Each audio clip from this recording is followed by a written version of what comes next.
Welcome back to the channel. I hope you enjoy.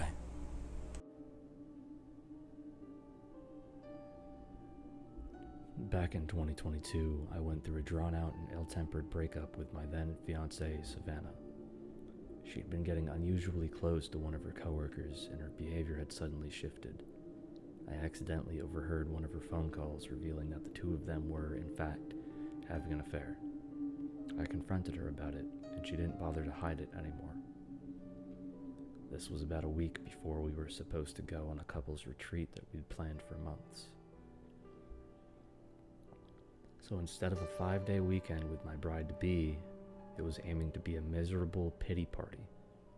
But hey, the deposit was non-refundable and I needed space. I decided to go on my own while she packed her things. I couldn't bear to watch our life being put into boxes. I headed for Alaska. Now, one might not think of Alaska as the first place to go for a vacation, but there are some amazing ski resorts up there. There was this one place that had a little bit of everything: a main lodge with a bar, a restaurant, and a gym. Nothing huge, but more than expected. Savannah and I had rented one of the many two-man cabins, complete with a built-in sauna. The thing cost an arm and a leg, but it came with complimentary champagne, so what the hell. I got there on early Thursday morning. I checked in and explained to the receptionist that there wasn't going to be a second person joining me. It earned me my first sympathetic look and an involuntary "oh." I was shown to my cabin.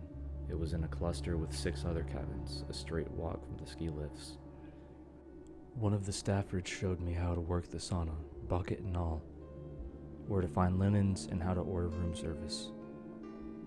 Then they handed me the keys and sent me on my way. Savannah and I got the place a little cheaper because of how far in advance we booked, so we had no idea that it was going to be such a rough winter. There had been a constant overcast for about a week, and we'd booked it a little earlier in the year than one should, meaning it was oppressively dark outside. Even at the height of noon, all I saw was a gray, washed-up sun through layers of clouds like a shy schoolboy. There were a couple of others there, though. In the cabin straight across from me were a pair of what can only be described as socialite hipsters. A man and woman in identical haircuts and matching outfits. They had customized prints on their shoulders with their Instagram tags. At first I thought it was some sort of joke, but every single time I saw them together, they seemed to enjoy themselves immensely. Kinda made me feel bad for thinking less of them, to be honest. There were 2 men in their 50s. They weren't an obvious couple at first look, but you could kind of fill in the blanks to draw your own conclusions. I think they just wanted to get away. They didn't even bring any skis. They seemed pretty chill, spending most of their time enjoying the amenities of the lodge.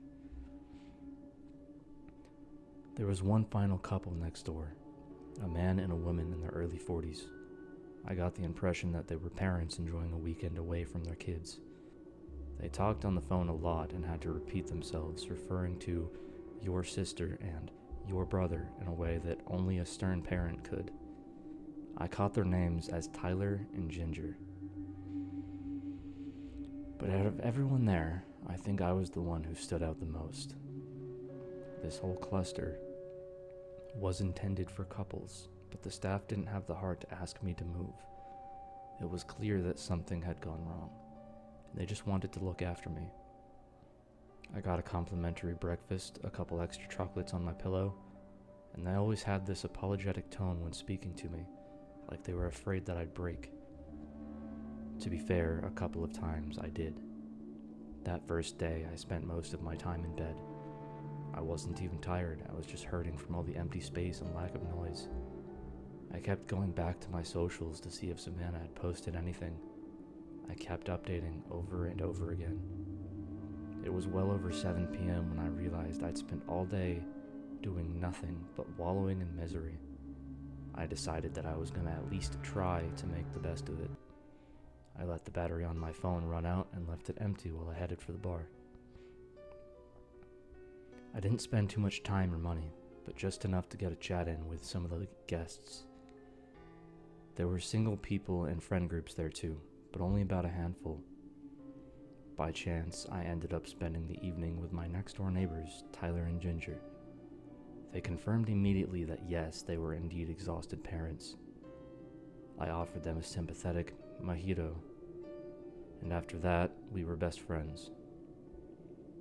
Tyler was this enormous, lanky man, easily 6 feet 6 inches and bald as an egg. Ginger, on the other hand, barely reached 5'4". You could tell she'd been stressed. It carried under her eyes. That didn't stop her from laughing herself silly at every stupid joke we made. It might have been the mojitos talking, though. Later that night, I ended up taking a smoke break with Tyler out back. I hadn't smoked since college, but I figured now was as good a time as any to ruin my life a little. He handed me a lit Marlboro Red, leaning against the railing.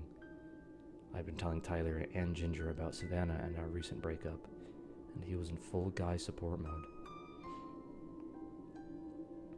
At least there's no kids involved, he sighed, sucking down his cigarette. It gets hella complicated, you know, and fast. But it's worth it, right? I asked. Tyler grimaced, bobbing his head side to side, making a little unsure hand gesture. Depends, he continued. I mean, they're gonna suck the life out of you. It's gonna be every day, every way, all the time. There ain't you anymore. It's us. You know. Yeah, I nodded. I get it. He finished his cigarette, flicking it into the snow. But you can see it. You can see yourself in another person. It's hard to explain, but it's like... that's you. And unless you really hate yourself, you can't help but to love them. So it's worth it then. Tyler snorted, heading back inside.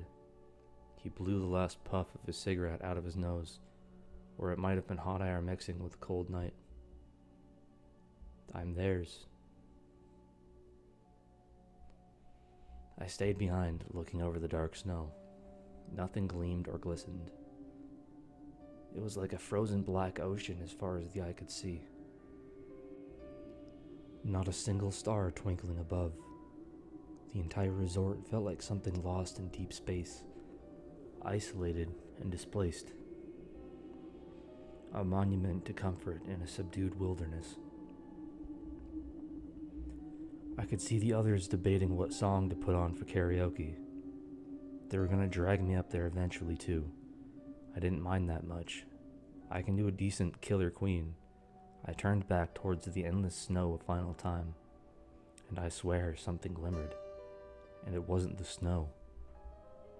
Eyes?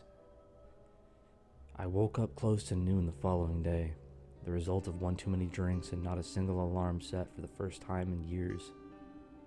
I drank what felt like a bathtub's amount of seltzer, threw up, and grabbed some takeaway lunch from the restaurant. Got my wallet back too. Nothing that I'd noticed ever losing it. As I headed out, one of the receptionists stopped me. She gently grabbed my arm, excusing herself. Did you see a woman here last night? She asked. About 5'7", dark eyes, blonde hair. No, was she here with anyone? That's what we're trying to figure out, she smiled. We think there's an unregistered guest. She's not your missing +1, is she? I shook my head, causing a temporary motion sickness. I reassured her that I hadn't seen anyone matching that description and promised to let her know if I did. It was strange. She seemed a lot more worried than I thought one might be about an uninvited guest. I took some time to actually go skiing that day. There's nothing mind-clearing. My apologies. There's something mind-clearing about plummeting down the slopes without a care in the world. No one to break your stride. Free rein as far as the eye could see. I lost track of time and ended up spending a little longer than anticipated. That evening, I got to the restaurant just as they were about to close.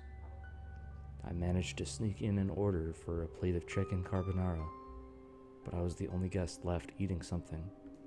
The others were at the tail end of dessert. That's when I heard some commotion from one of the other tables. Looking up, I could see the two men from the other couple's cabin. It was a proposal. The whole lodge erupted into cheers. Free drinks from the bar, hugs and kisses all around, and I was stuck sitting there with my plate of pasta. To round out the proposal, there was a short firework display outside. Blue and green rockets against the coal black sky, lighting up the snow like sand dunes of emerald and sapphire. It was beautiful, and I didn't even get a good look of it. As guests funneled back inside, I finished my plate. I was about to go congratulate the couple and join the budding party when I heard a knock. The restaurant staff were too busy closing up to notice it, but I saw someone outside. She couldn't have been older than maybe 20, 21. She wore a thin black nylon jacket and a trucker cap, resembling some kind of catering crew. She gave me a little hand wave, pointing to the door. "You mind letting me in?" "Sure, yeah." Strange. The glass door was already unlocked. I thought she might have been locked out. "Thanks," she smiled. "Must have pulled at it the wrong way. Sorry." She pushed past me, but turned with a smile as she did. Her eyes weren't just a dark brown, they were almost black. "You should join us," she smiled. "It's gonna be fun." She disappeared into the bar crowd. Her smile faded behind a blonde ponytail the second she thought I wasn't watching.